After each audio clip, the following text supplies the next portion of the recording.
আসসালামু আলাইকুম সুপ্রিয় দর্শক, আজকে আপনাদেরকে দেখাবো আসলে ধান কাটার দৃশ্য। গ্রামের প্রকৃত সৌন্দর্য কিন্তু এটাই। এই দৃশ্যটা যদি আমি বলতাম যে আমি মিশরে আছি, আমি জার্মানিতে আছি, দেখেন জার্মানিতেও ধানের চাষ হয়। ভিডিওটা কিন্তু তৎনগত আপনারা সবাই ভাইরাল করে দিতেন। দেখেন আমার একটা ছোট ভাই ধান কাটতেছে, আমি এখন তার সাথে আলোচনা করবো। আচ্ছা ভাইয়া, তুমি যে ধানটা কাটতেছো এটার নাম কি? গাব্বা বর্ষম। সামনে আসো একটু। এটার নাম কি? গাব্বা বর্ষম। গাব্বা পরশুম। হুম। আচ্ছা, মানে এই ধানের কতগুলা জাত আছে? জাত আছে কম হয়। কয়টা জাত আছে? এগুলো জাত কম হয়। একটু জোরে কও। মানে এখন যে সিজন, শুধু কি গাব্য পশ্রমই হয়, অন্য কোনো ধান হয় না? সব ধানই হয়। সব ধানই হয়। কি কি ধান হয়?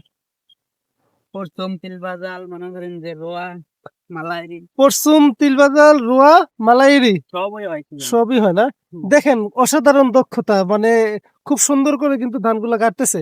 আরেকটা বিষয়, ধানগুলা কিন্তু একদম শুয়ে আছে, আপনারা দেখেন। আমি যদি একটু দেখাই, একদম শোয়া, মানে ধানগুলা কিন্তু দাঁড়ানো নাই, দেখেন একদম শোয়া। এই শোয়া ধানগুলা কিন্তু সেইখান থেকে ভাঁজ ভাঁজ করে কাটতেছে, হাতে নিতেছে আর কাটতেছে। একদম শোয়া ধানগুলা দেখেন, মানে অসাধারণ একটা দৃশ্য। তার মাঝে এরকম একটা জিনিস দেখবো আমি কখনো কল্পনা করি নাই। দেখেন আমার ছোট ভাই কিভাবে ধানটা কাটার পরে আবার মুঠি করার জন্য একসাথে করে নিচ্ছে। এবার দেখেন ভালোভাবে, এই দেখেন সোয়া ধানগুলাকে সে কিভাবে কাটতেছে। এটা কিন্তু একটা দক্ষতার পরিচয়।